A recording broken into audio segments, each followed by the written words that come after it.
தமிழ் குரல் நேயர்களுக்கு வணக்கம். இன்று நம்மோடு சிறப்பு விருந்தினர் அரசியல் விமர்சகர், மூத்த பத்திரிகையாளர், வழக்கறிஞர் கோட்டீஸ்வரன் அவர்கள் இணைந்திருக்கிறார்கள். பேசுவதற்கு ஏராளம், உரையாடுவோம். வணக்கம் சார். வணக்கம். நேயர்களுக்கு அன்பு வணக்கம். ராகவா லாரன்ஸ் அவர்கள் அரசியலில் நான் குதிக்க போகிறேன் அப்படின்னு சொல்கிறாரு. ஏற்கனவே மக்கள் நீங்கள் என்ன சொல்கிறீங்க அப்படிங்கிறத கேட்டுட்டு இருந்தார். இப்போ விஜய் அவர்கள் அரசியலுக்கு வந்திருக்கிறாரு. உடனடியாக அவரை நீங்கள் எதிர்வினை ஆற்றாதீங்க, விமர்சனம் பண்ணாதீங்க அப்படிங்கிற விஷயங்களை பேசிக்கொண்டு, சில நாய்களுக்கு பிஸ்கட் போடணும், சில நாய்களுக்கு பிரியாணி கறி போட்டால் தான் பிடிக்கும் அப்படின்னு சொல்லி கொஞ்சம் கொச்சையாக பேசியிருக்கிறார். விமர்சனம் பண்ணுறவங்கள மக்கள் அப்படின்னு தான் எடுத்துக்கொள்ள வேண்டியதாக இருக்குது. இதை எப்படி பார்க்குறீங்க சார்? அது சார், கருத்துக்கு கருத்து, வார்த்தைக்கு வார்த்தை, இல்லை ஒரு திட்டம், ஒரு கொள்கை அப்படின்னு இருந்தால் நீங்கள் அதை சொல்லி வாதம் பண்ணுவீங்க, பிரதிவாதம் எடுத்து வைப்பீங்க, தர்க்கம் பண்ணுவீங்க. அப்போது உங்கள்கிட்ட சரக்கு இல்லை உங்கள்கிட்ட போதிய அளவுக்கு திட்டம் இல்லை, ஒரு தொலைநோக்கு பார்வை இல்லை அப்படின்னும்போது ஒன்று அதிகார துஷ்பிரயோகம், இல்லை ஆபாசமான வார்த்தைகள், இல்லை கொச்சையாக பேசி மடைமாற்றம் பண்ணுவது, இது ரொம்ப பழைய டெக்னிக். இது அது நாய்கள் நன்றி உள்ள பிராணி தான், பிரச்சனை இல்லை. இப்போ இன்றைக்கி இதை பேசுகிறவங்களுக்கு நாளைக்கு அதிகாரங்கள் வர வர இன்னும் எப்படி பேசுவாங்க? இப்போது விஜய் சாரின் மீது விமர்சனம் என்பது அவர்களோட தனிப்பட்ட விஷயத்தை பற்றி யாரும் பேசுகிறது கிடையாது. கரண்ட் இல்லை, பாலியல் சீண்டல் நடக்குது, மக்களுக்கு ஒரு சில பாதிப்பு, தண்ணி நிறைய இடத்துல இன்றைக்கி குடி தண்ணி கிடைக்கல, போராட்டம் பண்ணுறாங்க. அப்போது வேலைவாய்ப்பு விஷயங்களில் இன்னும் அதெல்லாம் சரி செய்யலை. கோரிக்கைகள், அதாவது அரசு ஊழியர்கள் ஒவ்வொருத்தரும் துறை அமைச்சர்களை போய் பார்த்து, ஐயா எங்களுக்கு இந்த பிரச்சனை இருக்குது, இது சரியில்லை, இது சரியில்லை, இது பிரச்சனை இருக்குது, மின்சாரத்துறையில் ஒரு 20,000 பேருக்கு வேலை எடுக்க வேண்டியது இருக்குது, எங்கள் ஆளுங்க கரண்ட்டு சாக்கடிச்சு சாகுறாங்க, ஒரு சைடு நீங்களே ரீல்ஸ் எடுத்து போட்டு பிரச்சனையை பண்ணி விட்றீங்க அப்படின்ற மாதிரி இந்த குறைகள்லாம் இருக்குது. இப்போது விஜய் சார் முதலமைச்சர் ஆகிட்டதுனால இந்த குறைகள் இது படமாக இருந்தால் அப்படியே ஒரு காட்சியை வச்சு படத்தில் குறைகளே இல்லாத மாதிரி காட்டிட்டு நன்றி வணக்கம் அப்படி போட்டு முடிச்சிடலாம். இது நிஜ வாழ்க்கை, இது நிஜ அரசியல். அப்படி இருக்கும்போது விமர்சனம் பண்ணாதீங்க அப்படின்னா இது என்ன புரிதல்? இது ஒரு முதலமைச்சர் என்றால் பாராட்டமும் செய்யணும், விமர்சனமும் செய்யணும். இப்போது சைனாலெல்லாம் பார்த்திங்கன்னா விமர்சனம் இருக்காது, பத்திரிகைகள் அங்கே விமர்சனம் பண்ண முடியாது. காரணம் என்னென்னா, அங்கே நடக்கிறது ஒரு ஒரு ஜனநாயகம் அல்ல. அது எப்படின்னா ஒரு கவர்மெண்ட் என்ன நினைக்குதோ அதுதான் வேத வாக்கு. நீங்கள் அதை எதிர்த்து பேசினீங்க, நீங்கள் அதை எதிர்த்து செயல்பட்டிங்கன்னா நீங்கள் இருக்க வேண்டிய இடம் ஜெயில். அந்த நாட்டினுடைய அமைப்பு அப்படி. அது ஒரு சர்வாதிகார மையம். அதாவது பேசுகிறதுக்கு பார்த்தா இன்றைக்கி கம்யூனிசம் பேசுவாங்க, ஆனால் நடக்கிறது பார்த்திங்கன்னா கொடுங்கோல் இது மாதிரி. அங்கே அரசே எல்லாத்துலேயுமே இன்வெஸ்ட்மெண்ட் பண்ணி, அரசே கையகப்படுத்தி, அரசே நடத்து, அரசே போகும். அப்போ அவங்களோட அந்த கம்யூனிஸ்ட் சித்தாந்தத்தை அப்படி தான் காட்டுறாங்க. ஆனால் அவங்க பண்ணுறது ஒரு சில நேரத்தில் தவறாகுது. இல்லை ஒரு சில நேரத்தில் இப்போ கரோனா காலத்தில் அவங்க தான் லேபிலேருந்து விட்டாங்க. இது ஒரு பொருளாதார ஒரு சர்ச்சையோ உண்மையோ சூழ்ச்சியோ ஏதோ ஒன்று, அது எந்தளவுக்கு நம்பகத்தன்மை, இதில் உண்மைத்தன்மை இருக்கா இல்லையா அப்படின்றதெல்லாம் தாண்டி அதை பற்றி பேசினாவே சிறை. இது சைனா. அப்போ சைனாவில் இது மாதிரி விமர்சனம் பண்ணக்கூடாதுன்னு இருக்குது. ஒருவேளை அந்த மாதிரி எதனா மனசுக்குள்ளே நினச்சிட்டு இருக்கீங்களா? 5 வருஷத்தில் நான் என்ன சொல்கிறேன்னா, ஒரு பத்திரிக்காரனா இங்கே மக்கள் போடுற ஓட்டு நீங்கள் ரொம்ப அப்படியே அப்படியே நட்டு வச்சு மக்களை அப்படியே தலைமையில் தூக்கி வச்சுருங்களேன். டெண்டரு கான்ட்ராக்ட் விடுறதுக்கு உனக்கு 5 வருஷம் கான்ட்ராக்டு. சாலை போடுறதோ, ஆமாம், சாலை போடுறதோ, கான்ட்ராக்ட் விட்டு சம்பாதிக்கிறதோ, இல்லை ஏதோ தப்பு வேலை பண்ணுறதோ, போன வாட்டி 5 வருஷம் அவங்க பண்ணாங்க, அதுக்கு 5 வருஷம் அவங்க பண்ணாங்க, இப்போ 5 வருஷம் நீங்கள் பண்ணிக்கோங்க. இவ்வளோ தான், நான் இப்படி தான் பார்க்குறேன். இது ரொம்ப சிம்பிளாக. மற்றபடி இங்கே விமர்சனத்துக்கு அப்பாற்பட்டவர்கள் விமர்சனம்லாம் பண்ணக்கூடாது. கரியை தூக்கி போடுறது, புறையை தூக்கி போடுறதுலாம் நல்ல விஷயம், பண்ணுங்கள். நிறைய நாய் இருக்குது, குறிப்பாக தாவே ஆட்சி காலத்தில் நாய் கட்டுப்பாடு பண்ணாமல் நிறைய நாய் சுற்றின்னு தான் இருக்குது. எதுக்கு போடணுமோ அதுக்கு போடுங்க. சப்ஜெக்ட் தெரிலன்னா, நான்லாம் பார்த்திங்கன்னா அவர் அரசியல் வந்தப்போ பாராட்டி தான் பேசிகிட்டு இருக்கிறேன் இந்த நொடி வரையிலும். பட் இங்கே என்ன நடக்குதுன்னு தெரியாமல் இருக்கணும். பணம் இருக்குதுன்ற காரணத்தினால நீங்கள் 4 எம்எல்ஏ விலைக்கு வாங்குவீங்க, கட்சியை பொழப்பீங்க, ஒரு சிலரை போய் பார்ப்பீங்க, சோப்பா இறக்குவீங்க, சபாநாயகர் வந்து டிஸ்குவாலிஃபை பண்ணுறதா இல்லையான்னு அவர் போய் ஒரு சர்ச்சையில் மாட்டுறாரு. நீதிமன்றத்துக்கு முன்னாடி கோர்ட் இருக்குது. ஒரு எம்எல்ஏ வந்து அமமுகவில் ஜெயிச்சதே ஒரு எம்எல்ஏ 8 வருஷம் கஷ்டப்பட்டு ஒரு கட்சியில் ஒரு எம்எல்ஏ வராங்க. அந்த ஒத்த எம்எல்ஏவை நீங்கள் வந்து இருட்டில் தூக்கினுட்டு நீங்கள் வீடியோ வெளியிடுறீங்கன்னா இது விமர்சனம் பண்ணாமல் கிள்ளி முத்தாய் கொடுப்பாங்களா? இதுக்கு பேர் என்ன? இந்த அரசியலுக்கு பேர். பின்னாடி புகைப்படத்தில் அம்பேத்கர் வச்சுக்கிறீங்க, அண்ணா வச்சுக்கிறீங்க, கொள்கை பெரியவர் வந்து பெரியாருன்றீங்க. ஆனால் பண்ணுறதெல்லாம் பார்த்தா ரொம்ப அநாகரிகமாக மட்டமான அரசியலாக இருக்குது. அத்த கட்சி ஓட்டு நம்பி அவங்க கூட்டணியிலேருந்து வந்து அதை வச்சு ஆட்சி பண்ணுறீங்க, ரைட்டு. இன்னொன்றுத்துக்கு லெட்டரும் கொடுக்கல, ஒன்றும் கொடுக்கல, அவங்க 25 பேர் எம்எல்ஏ ஓட்டு போகிறாங்க மாதிரி.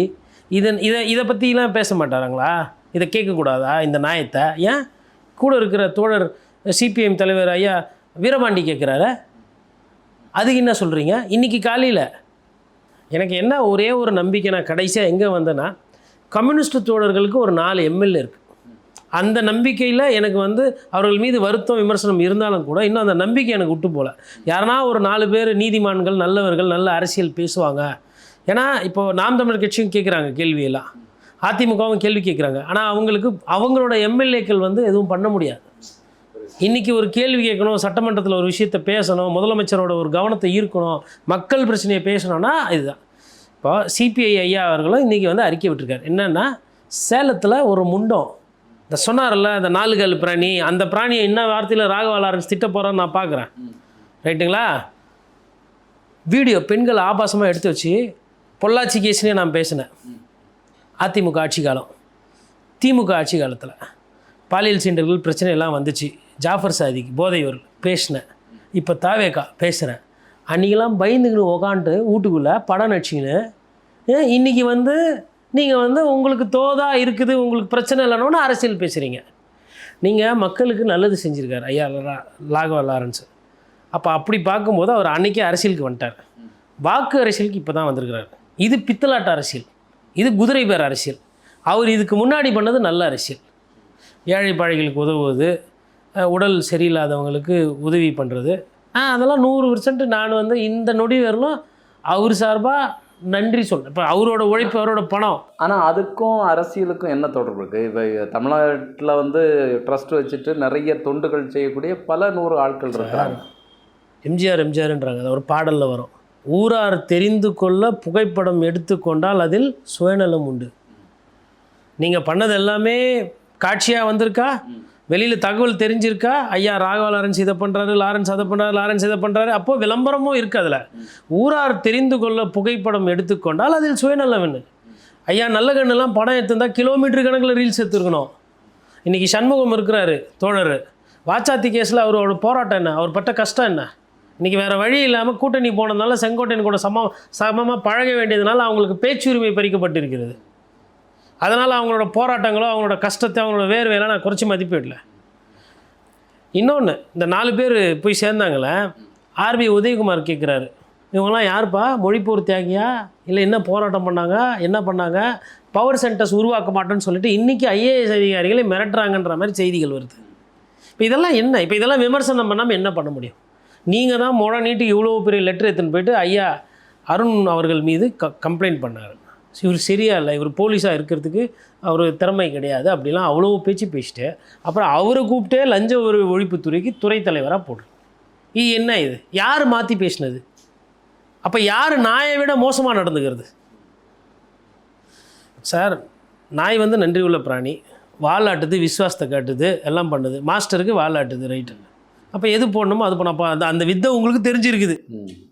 யாருக்குன்னா எதனா போட்டு வாலாட்டை வைக்கிற வித்தை உங்களுக்கு தெரிஞ்சுக்குது. இப்போ நான் கேட்குறேன், அப்படி எத்தனை பேரை வாலாட்டை நீங்கள் வச்சுருக்கிறீங்க? ஆனால் அவரே சொல்லார், வித்தைக்கார தம்பி வித்தியை காட்டுங்கன்னு ஒரு படத்தில் சொல்லியிருப்பார் அண்ணன். இப்போ நீங்கள் சொல்லுங்கள், இப்போ உங்களுக்கு இவ்வளோ தெரிஞ்சுக்குது, அப்போ இங்கே என்ன நடக்குது? அப்போ புற பிஸ்கெட்டும் கறியும் பிரியாணியும் தான் போட்டு ஆட்சி நடத்துறீங்களா? நிறைய பேர் உங்க நல்லா இருக்குது, சூப்பராக இருக்குன்னு பாராட்டி வராங்க வாலாட்டி. அப்போ அந்த வாலாட்டிகளுக்கு என்ன பேர்? இப்போ வாலாட்டி குருவி இருக்குது, அது வாலாட்டுதுன்னா அது இயல்பு. நாய் வாலாட்டுறதுக்கும் வாலாட்டி குருவி வாலாட்டுறதுக்கும் வித்தியாசம் இருக்குது. இப்போ அதெல்லாம் வந்து பார்த்து பேசணும், புரியுதுங்களா? நீங்கள் முட்டு கொடுங்க, வேறு எதனா கொடுங்க. இல்லை இப்படி ஆதரவு தெரிவிக்கிறது மூலமாக தனக்கு ஒரு சீட்டு கிடைக்கும், கட்சியில் இணைத்துக் கொள்வாங்க அப்படின்னு சொல்லி நினச்சிட்டு இல்லை அவர் எனக்கு தெரிஞ்சு எனக்கு ஸ்டண்ட் மாஸ்டரு, நடன மாஸ்டர்லாம் வருவாங்க. அதெல்லாம் கரெக்டு. அது சினிமா துறையில் இருக்கிறவங்களுக்கு வந்து விஜய் சார் மீது ஒரு ஈர்ப்பு இருக்கலாம், இல்லை அவர் எதுவும் செய்யலைன்னு சொல்லிட்டு ஒரு கோபம் இருக்கலாம். ஆனால் அதை தாண்டி பொதுமக்கள் நிறைய பேர் ஏற்றுக்கிட்டாங்க அவரை. நான் அதை தான் போகிறேன். நான் வந்து பொதுமக்களோட சிந்தனை இப்படி இருக்குது, இது தவறு இவருன்னு சொல்கிறது நான் ஆள் கிடையாது. அதுக்கு ஏன் சிந்தனை என்பது சார், அரசியல் தெரிந்தவர்கள் பார்த்திங்கன்னா ஒரு 10% தான் இருப்பாங்க. மிச்சம் 90 விழுக்காடு அரசியலை பற்றி அவர்களுக்கு கவலையே கிடையாது. ஏன்னா அரசியல் மோசமாக இருக்குது, மட்டமாக இருக்குது, யார் வந்தாலும் திருடுவாங்க, யார் வந்தாலும் இப்படி தான். அவங்களுக்கு பரவாயில்ல, இவர் ஒரு வாட்டி மாற்றம் போட்டு பார்க்கலான்னு போட்டு பார்க்குற அரசியல் தான் இங்கே அதிகமாக இருக்குது. அந்த அரசியலோடு விஜய் அவர்களோட கவர்ச்சி சேர்ந்ததுனால அது ஒரு நிறைய ஆதாயம். ப்ளஸ் திமுக எடுத்துக்கொண்ட கெட்ட பேர், அதிமுக எடுத்துக்கொண்ட கெட்ட பேர், ஊழல்வாதிகள், குடும்ப அரசியல், இந்த மாதிரி பிரச்சனையே இல்லாமல் கிடையாது. இதெல்லாம் சேர்ந்து விஜய் அவர்கள் அறுவடை. இன்னொன்று மாற்றுன்னு சொல்லிட்டு சீமான் மாற்று, வாசன் அவர் ஒரு காலத்தில் மாற்று, அதுக்கப்புறம் மூப்பனார் ஒரு காலத்தில் மாற்று, அதுக்கப்புறம் வைகோ அவர்கள் மாற்று, அப்புறம் விஜயகாந்த் அவர்கள் மாற்று, அப்புறம் ரஜினி அவர்கள் மாற்று பற்றி பேசார், அரசியல் வரல, அப்புறம் கமல் அவர்கள் மாற்று. இவ்வளோ பேர் மாற்றுன்னு பேசிட்டு அந்த மாற்று ரொம்ப நாளாக இருந்த ஒரு தாக்கத்தை இவர் அறுவடை செஞ்சுக்கிட்டார். 30 வருஷம் 40 வருஷம் அரசியலை இவர் அறுவடை செஞ்சுருக்காரு. 2 வருடத்தில் அறுவடை செஞ்சுட்டார். இப்போ இது நடந்திருக்கு. இப்போ இது அரசியல் புரிதல் இல்லாமல் நீங்கள் வந்து ஏதோ அங்கே எல்லாமே நான் கேட்குறேன். ஐயா செந்தில் பாலாஜி மீது வழக்கு இருந்தது, நான் உட்பட என்ன சொன்னோம்? ஒருத்தர் மீது ஊழல் குற்றச்சாட்டு இருக்குமே ஆனால் அவர்கள் அமைச்சர் பதவியில் இருக்கிறது அழகு கிடையாது, அது அவதூறு, அசிங்கம், மலிவான அரசியல். செந்தில் பாலாஜி அவர்கள் மாவட்ட செயலாளராக இருக்கட்டும், அது கட்சி நிலைப்பாடு. ஆனால் ஆட்சின்னு வரும்போது அமைச்சராக இருந்து கொண்டு இருந்தால் விசாரணை என்பது பிரச்சனை. ஒருத்தர் அமைச்சர் எதிர்த்து எப்படி சார் வந்து எவிடன்ஸ் கொடுப்பாரு? இல்லை என்ன பாதுகாப்பு இருக்குது? இல்லை சட்டத்தில் காவல்துறை அதிகாரிகள் எப்படி ஒரு அமைச்சரை போய் விசாரணை பண்ண முடியும்? இதெல்லாம் இருக்குது, பேசணும்ல. இப்போ இன்றைக்கி நான் கேட்குறேன், நான் என் நிலைப்பாடு மாறல, இன்றைக்கும் நான் அதையே கேட்குறேன். இப்போ ஐயா ஆதவர்ஜனா மீது அமலாக்கத்துறை வழக்கு இருக்குது. ஒரு சொத்துக்கள் வந்து பறிமுதல் பண்ணப்பட்டு 120, 420லாம் போட்டுக்கிறாங்க. இதெல்லாம் என்னென்னா புனித செக்ஷன்ஸ். சீட்டிங்கு, பண மோசடி, திட்டுத்தனமாக யோசிக்கிறது, இதுதான் இந்த செக்ஷன்ஸு. இதெல்லாம் போட்டு லாட்ரியோட சட்டத்திட்டத்தோடு இதை ரீட் பண்ணி பொய்யான லாட்ரிகள், தவறாக பண மோசடி, பண பரிவர்த்தனையில் தவறு நடந்திருக்குன்றது தான் வழக்கு. இப்போ இவர் அமைச்சராக இருக்கார். ஐயா ராகவா லாரன்ஸ் நீதி பேச முடியுமா? நேர்மை பேசுவாரா? எதுக்கு விமர்சனம் பண்ணுறாங்க, ஏன் விமர்சனம் பண்ண தெரிஞ்சு பேசணும். உங்கள் விசுவாசத்தை காட்டுறது நீங்கள் படத்தில் காட்டிக்கோங்க, 2 டான்ஸ் ஆடி காட்டிக்கோங்க. திருச்சி கிழக்கில் சீட்டு அவர் தான் நிற்க போகிறார், கிட்டத்தட்ட அப்படி தான் இருக்குது, நில்லுங்க. அதுக்கு வேறு எதனா பண்ணுங்கள்.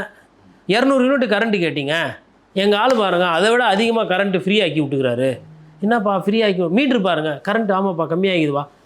நான் எதுக்கு நாங்கள் ஃப்ரீ யூனிட் சொன்னோம்? கரண்ட்டு பில்லு குறைக்கிறதுக்கு. பில்லு குறைஞ்சிச்சா? இல்லைங்க கரண்ட்டே கொடுக்கல அதனால் அதெல்லாம் கேட்கக்கூடாது. நீ ஏன் பேசுகிற? ஐயா பிரகாஷ்ராஜ் சொல்லுவாங்க, நீ ஏன் பேசுகிற? அதெல்லாம் கேட்கக்கூடாது. கட்சியில் என்ன வந்தது? கரண்ட் பில் குறையுதா இல்லையா? இப்போது நிறைய பேருக்கு கரண்ட் இல்லாமல் குறையுது. ஆமாம் சார், ரிசல்ட்டு தான் சார் முக்கியம், ஜெயிக்கிறது தான் முக்கியம். நல்ல அரசியல் பண்ணி ஜெயிக்கிறோமா, சைட்லேருந்து ஆள் கூட்டின்னு வந்து 144 மெஜாரிட்டி வைக்கிறோமா, இல்லை நம்ம வந்து அவங்களுக்கு மாற்றுன்னு சொல்லிட்டு அந்த கட்சியிலேருந்தே அள்ளி போட்டுக்கிறோம், அது முக்கியம் இல்லை. ரிசல்ட்டு. கரண்ட்டு பில்லு குறைஞ்சிச்சா? இப்போது 200 யூனிட்டுக்கு மேலே ஃப்ரீ வருதா? பில்லு கணக்கு பிரகாரம் பார்க்கும்போது நீங்கள் அப்படி பார்த்தீங்கன்னா 500 யூனிட்டுக்குள்ளே. இப்போ கரண்ட்டே இல்லைன்னா எல்லாருக்குமே 500 யூனிட்டுக்குள்ளே வருதா? ஒரு எப்படி நடைமுறைப்படுத்தியிருக்காங்க பாருங்கள். 200 யூனிட் சாத்தியமே இல்லைன்னாங்க. அவ்வளோ காசு இல்லை, மின்சார பற்றாக்குறை இருக்கும், அதுக்கப்புறமா வந்து கடன் சுமையில் இருக்குது. கரண்ட்டை கட் பண்ணி அந்த திட்டத்தை அமல்படுத்தியிருக்கிறாங்க. இதை விட இது மாதிரி சிறப்பாக பேசலாம் இல்லையா? பாருங்கள், 200 யூனிட் ஃப்ரீயாக கொடுத்துருந்தா எவ்வளோப்பா கரண்ட்டு கம்மியாக இருக்கும் கரண்ட்டு பில்லு. இப்போ கரண்ட்டை கட் பண்ணி அதை விட அதிகமாக உங்களுக்கு மிச்சம் காசு பண்ணியிருக்கிறோம். இயற்கைக்கு போயிடுங்க, எல்லாம் கதவு திறந்து வச்சுக்கோங்க. என்ன எப்படின்னா திருடர் அன்பாக வந்து வீட்டில் எதுனா நகை நட்டு இருந்தால் எடுத்துன்னு போயிடுவார். கேட்டால் அவர் விருப்பப்பட்டு, ஏன்னா இப்போ எல்லாம் என்ன சொல்கிறாங்க, அவங்க விருப்பப்பட்டு வந்தாங்க. ஏன் உங்கள் கட்சியில் வந்து சேர்ந்தாங்க? அவங்க விருப்பப்பட்டு வந்தாங்க. அதே மாதிரி நீங்கள் கரண்ட் இல்லாதப்போ கதவு திறந்து வச்சு போடுங்க, திருடர்கள் விருப்பப்பட்டு வருவாங்க. கொஞ்சம் பாம்பு, கண்ணாடி வீரியம், கட்டு வீரியம் கூட கிராம பகுதியாக இருந்தால் அதுவும் வந்துட்டு போவோம் இருட்டுக்கு. அதெல்லாம் பண்ணிங்கன்னா ரொம்ப சிறப்பாக இருக்கும். இந்த மாதிரி பெருமையாக பேசுகிறதுக்கு ஒன்றும் இல்லை. அப்புறம் விவசாயிகள் வயிற்றில் பாலை வாத்துருக்குறீங்க. 134 கோடி யார் சார் கொடுப்பா? ரேவந்த் ரெட்டிக்கெல்லாம் வந்து கணக்கு தெரியாது தெரில, 15,000 கோடி ஏதோ மேலே கொடுத்துக்கிறாரு பக்கத்தில். அவங்க வந்து அந்த கர்நாடகா கொடுத்துருக்குறாங்க, தெலுங்கானா கொடுத்துருக்குறாங்கலாம். நம்ம 134 கோடி கொடுத்துக்கிறோம். யானை பசிக்கு சோளப்பொரி அது வச்சு போட்டோம்ல, அப்படி சொல்லலாம்ல. ஏதோ ஒன்றுமே இல்லை, யானை பசியாகுது, 2 சோளம் போட்டோம், சொல்லலாம்ல. ஆர்பிஐ எங்களை கட்டுப்படுத்திட்டு அப்படி. ஆமாம் சார், ஆர்பிஐ கட்டுப்படுத்துறதுன்றது வந்து மக்களுக்கு புரியும். ஆர்பிஐனா என்ன சார், ரிசர்வ் பேங்க் ஆஃப் இந்தியானா அந்த நோட்டில் அந்த ஒரு வார்த்தை, அதை தாண்டி நமக்கும் அவங்களுக்கும் எதனா சம்மந்தம் இருக்கா? சரி, ஆர்பிஐ கட்டுப்படுது, அமலாக்கத்துறை கட்டுப்படுத்துது ஐயா ஆதவ. நான் எப்படி பார்த்தா கொள்கை அடிப்படையில் ஒரு அமைச்சராக இருக்கிறது அது அது நாகரிகம் இல்லை. அமலாக்கத்துறை உங்களை கட்டுப்படுத்துது, பதவி விலகிடுவீரா? அவர் வெறும் கட்சி ஒண்டி நடத்துவாரா? அதனால் வந்து சரி, இதை கட்டுப்படுத்துது அதை கட்டுப்படுத்துது அப்படின்னா அதெல்லாம் வந்து ஒன்றும் புரியல அவங்க பேசுகிறது. இப்போ விமர்சனங்கள் பண்ணுறவங்க ஒரு பக்கம் இருக்கிறாங்க. இந்த எதிரணியில் இருக்கக்கூடிய திமுகவினுடைய ஆதரவோடு வென்று வந்த துரை வைகோ அவர் வந்து 20 வருடங்களாக இங்கே இருந்த கட்சிகள் வந்து இந்த மின்சார பழுதுகள் இல்லைன்னா புதிய விஷயங்களை வந்து மின்சாரத்துறையில் செய்யலை, அதுதான் இப்போ இருக்கக்கூடிய மின்தடைக்கு காரணம் அப்படிங்கிறது சொல்கிறாரு. இது எப்படி புரிஞ்சு? இல்லை சார், எல்லாரும் நிறைய படம் பார்க்குறாங்கன்னு நினைக்கிறேன். இந்த சமீபத்தில் பார்த்திங்கன்னா ஒரு படத்தில் வந்துட்டு இவர் வந்து ஐயா ஜெயம் ரவி கோமாவில் இருப்பார். அப்புறம் திடீர்னு தெளிஞ்சு போயிட்டு இப்போ வந்து பார்த்தா அப்போ வந்து அந்த பழைய மாருதி 800 அந்த காலம் இருக்கும், 80 90கள். அவர் 2000க்கு மேலே வந்துட்டு இதுனா இப்படி மாறி போச்சு அதுனா அப்படி மாறி போச்சுன்னு சொல்லிட்டு நடுவில் கொஞ்ச நாள் அப்படியே இருந்துட்டு நினைவாற்றல் இல்லாமல் திருப்பி நினைவாற்றல் வந்துவிடும். அந்த மாதிரி ஐயா துரை வைகோவுக்கு நினைவாற்றல் வந்திருக்கு. ஏன்னா நினைவு கரெக்டாக இருந்திருந்தா 20 வருஷமாக சரியில்லைன்றது இதுக்கு முன்னாடி பேசியிருப்பார்ல சார். அவர் மேலே தப்பு கிடையாது சார். அவருக்கு சம்டைம்ஸ் வந்து உங்களுக்கு மெமரி லாஸ் ஆகுது, மெமரி திருப்பி வருதுன்னு நீங்கள் என்ன பண்ணுவீங்க? நான் வந்து ஐயா துரை வைகோ மீது நான் விமர்சனம்லாம் எதுவுமே சொல்லலை. அவர் சூழ்நிலைக்கு ஏற்றார்கள் மாறுறாரு. அவர் வந்து ஏதோ பதவி அதுக்காக அவர் ஆசைப்படுறாரு. நான் அப்படிலாம் இந்த சாதாரண அரசியல் பண்ணுவாங்க இல்லைங்களா, அரசியல்வாதி, அந்த மாதிரிலாம் நான் எதுவுமே சொல்லலை. அவர் பெரிய கொள்கை அதிகமாக இருக்கிறவர், கொண்ட கொள்கையில் மிக இதுவாக இருப்பார், அதான் உச்சத்தில் இருக்கிறவர், அதெல்லாம் நான் ஏற்றுக்கிறேன். இப்போ நான் என்ன நினைக்கிறேன்னா, ஒரு காலத்தில் உதயசூரியன் வந்து பாக்கியம், இன்றைக்கி துரதிர்ஷ்டம். இது அறிஞர் அண்ணா கொடுத்த சின்னம் உங்களுக்கு ஒரு காலத்தில் பாக்கியம், இன்றைக்கி துரதிர்ஷ்டம். அதனால் வந்து என்ன ஆயிடுச்சு, அப்போது நினைவு நல்லா இருந்தப்போ அது வந்து பாக்கியமாக தெரிஞ்சுது. அந்த நினைவு தப்பி திருப்பி நினைவு வந்த உடனே இதுவாயிடுச்சு. அப்போது பிரச்சனை இந்த மெமரி லாஸ். அதே மாதிரி இப்போது என்ன ஆயிருக்குன்னா, அவருக்கு இந்த மெமரி லாஸ் காலகட்டத்தில் இருந்ததுனால அவருக்கு வந்து 20 வருஷமாக மெயின்டெனன்ஸ் பண்ணலை அப்படின்றது தெரியல. இப்போது ஒருவேளை அவருக்கு அவரோட சிந்தனை கரெக்டாக தான் சொல்லியிருக்காரு, மெயின்டெனன்ஸ்லாம் பண்ணலன்னு.